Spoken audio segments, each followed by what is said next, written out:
नमस्कार, मैं मयंक गौतम और आप सभी का स्वागत है आपके अपने हिंदी वाले गुरुजी चैनल में। आज का जो हमारा टॉपिक है वो निपात को लेकर है। निपात से संबंधित प्रश्न कई बार परीक्षाओं में पूछे गए हैं। उत्तर प्रदेश पुलिस की परीक्षा हो, उत्तर प्रदेश पुलिस में दरोगा परीक्षा हो, लेखपाल भर्ती हो या उत्तर प्रदेश टेट परीक्षा हो, सभी में निपात से संबंधित प्रश्न कई बार आ चुके हैं। तो चलिए जानते हैं आज इस निपात के बारे में ही। निपात की यदि बात करी जाए तो इसका वर्गीकरण सर्वप्रथम जो किया था वो यास्क मुनि जी ने किया था। यास्क मुनि ने निपात के कई अर्थ बताए हैं, जिसमें से एक अर्थ है कि पाद की पूर्ति करने वाले या पाद को संपूर्ण करने वाले निपात कहलाते हैं।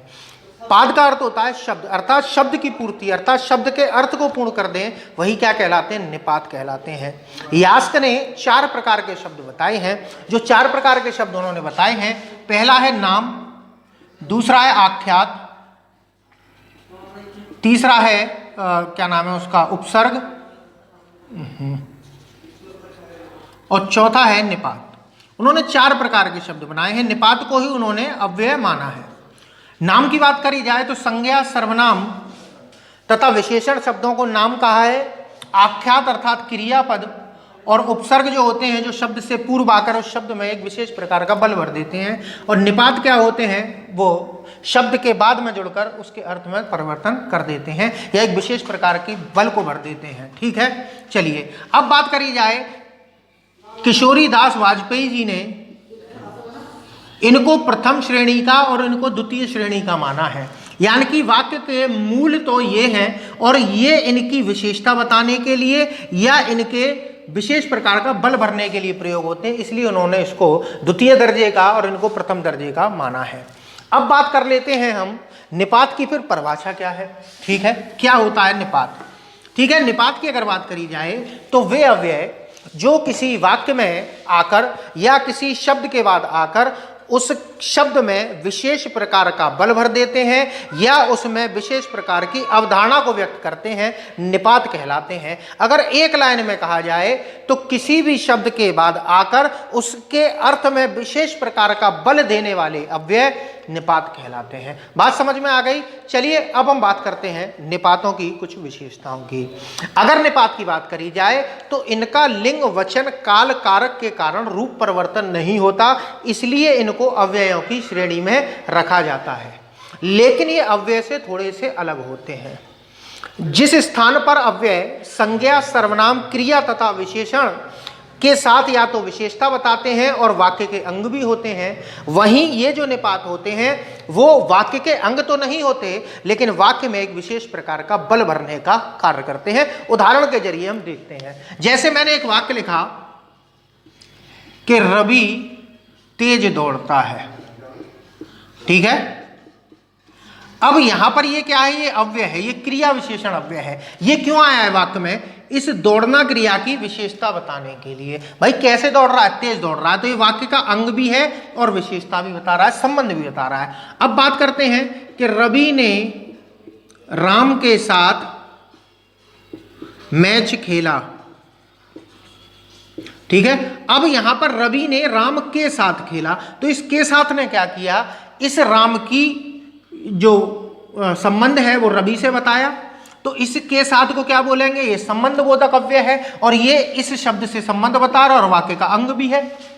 अगर हम इसको हटा देंगे तो वाक्य का अर्थ ही खत्म हो जाएगा, खत्म हो जाएगा। ठीक है, और देखते हैं, राजू और दीपक सो गए। अब यहां पर ये और क्या कर रहा है? ये इन दोनों शब्दों को जोड़ने का कार्य कर रहा है, तो ये वाक्य का अंग भी है। तो ये किसी ना किसी विशेष कार्य से ही आए हैं। अब बात करी जाए निपात की, तो जैसे मैंने एक वाक्य यहां लिखता हूं कि मोहन आगरा गया। ठीक है, चलिए अब मोहन आगरा गया, तो ये साधारण वाक्य है, लेकिन मैंने जैसे यहां पर लिखा मोहन ही आगरा गया, तो अब इसने क्या किया? क्या इस मोहन से ये संबंध बता रहा है? नहीं बता रहा। क्या ये इस आगरा से संबंध बता रहा है? नहीं बता रहा। क्या ये 2 वाक्यों को जोड़ रहा है? नहीं जोड़ रहा। क्या ये क्रिया की विशेषता बता रहा? नहीं बता रहा। इसका काम क्या है कि वाक्य में आया है, वाक्य का अंग नहीं है, लेकिन इस शब्द में एक विशेष प्रकार का बल भर दिया। पहले क्या था कि मोहन आगरा गया, अब वाक्य का अर्थ क्या है, मोहन ही आगरा गया, केवल मोहन आगरा गया। ठीक है, इस ही की जगह अगर मैं भी लगा दूं तो अब ऐसा लग रहा है कि मोहन के अलावा भी कोई आगरा गया है।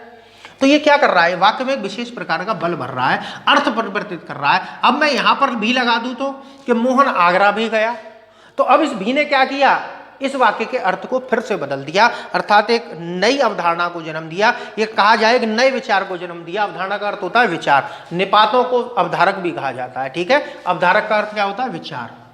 ठीक है, चलिए अब बात करी जाए तो अब इसका अर्थ क्या निकल के आ रहा है कि मोहन आगरा भी गया, इसका मतलब वह कहीं और भी गया होगा। तो ये तो थी निपातों के बारे में जानकारी। अब हम बात करते हैं कि निपातों में 4 बातें आपको याद रखनी है। ठीक है, 4 बातें कौन सी हैं, इनको याद कर लीजिए, इनसे प्रश्न आ सकता है कि निपात क्या है। ठीक है, पहली बात, सबसे पहली बात, या इसको गुण भी कह सकते हैं, पहली बात क्या है कि ये जो निपात होते हैं ये पूर्ण रूप से अव्यय नहीं होते। ठीक है,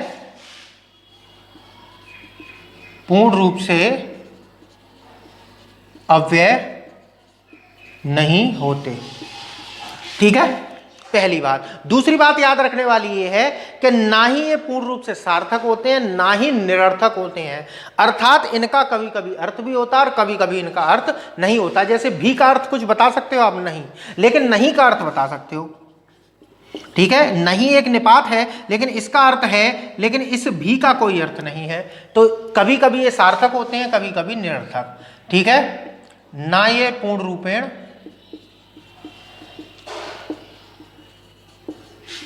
ना पूर्ण रूप से निरर्थक।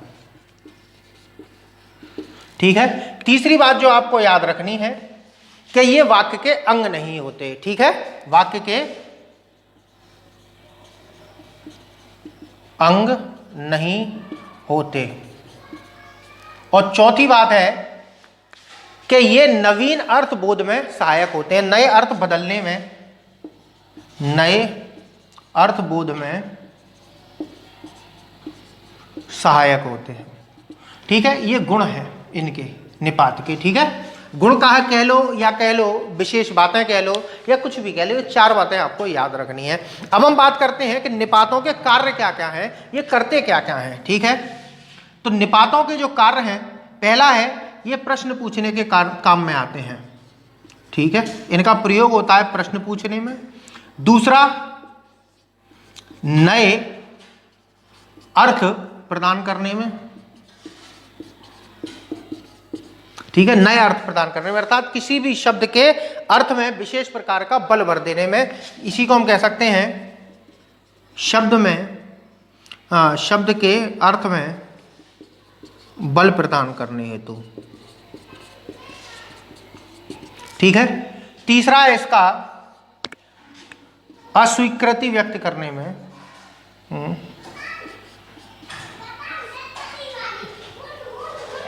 अरे मैं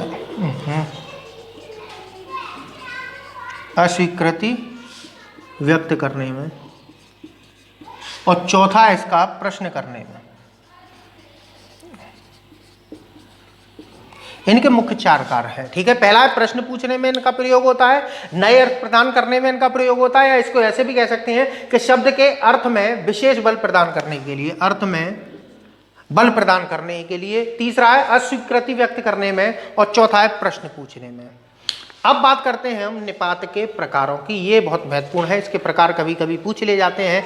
तो इसके 9 प्रकार माने गए हैं, कौन कौन से वो हम देखते हैं। ठीक है, इसके जो 9 प्रकार हैं वो कौन कौन से हैं वो बात करते हैं। चलिए, इसके जो, कहाँ गया मार्कर, हाँ जी, इसके 9 प्रकार हैं। पहला है स्वीकारार्थक। स्वीकारार्थक। ठीक है, इसको सकारात्मक भी कहा जाता है।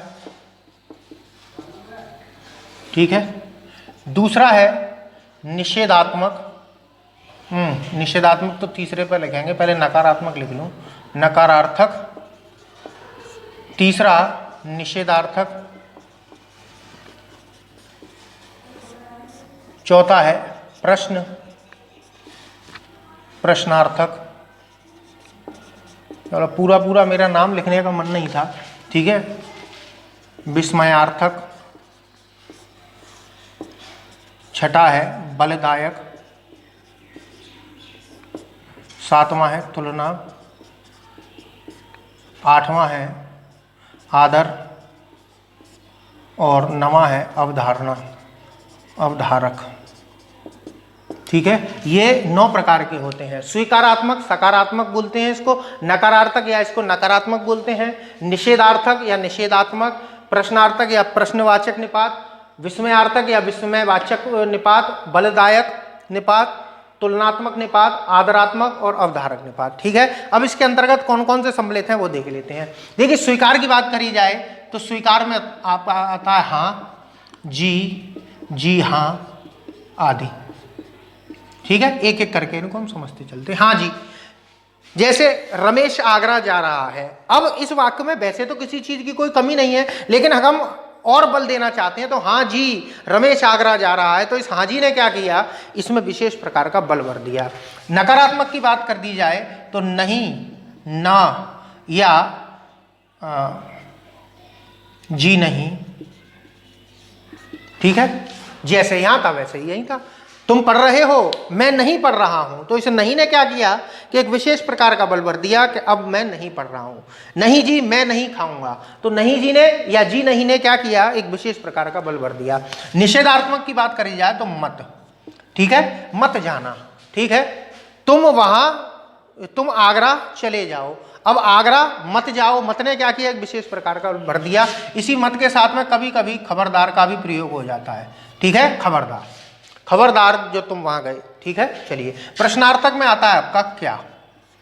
क्या मतलब जैसे रमेश पढ़ रहा है, अब हमने क्या करा, क्या रमेश पढ़ रहा है, जैसे हमने इसको दिया तो ये क्या हो जाएगा आपका प्रश्नार्थक हो जाएगा। एक बात और समझ लीजिए, मैं थोड़ा बताना वीडियो में पहले ही भूल गया था। अगर आपसे इनमें से कोई शब्द पूछा जाए, कोई भी शब्द, और अगर ऑप्शन में निपात ना दिया हो, अव्यय दिया हो, तो अव्यय ऑप्शन को लगा देंगे, और यदि अव्यय भी नहीं दिया है तो ये सभी के सभी क्रिया विशेषण के अंतर्गत आ जाते हैं। किसको छोड़कर, विस्मयार्थक को छोड़कर। बाकी के जितने भी हैं ये सभी किस में चले जाते हैं, आपके क्रिया विशेषण में चले जाते हैं, ठीक है। वैसे छोड़ने को तो आप एक तुलना वाला भी छोड़ सकते हो और आदर भी छोड़ सकते हो। बाकी के जितने हैं ये सभी के सभी किस में चले जाते हैं, आपके क्रिया विशेषण अव्यय में।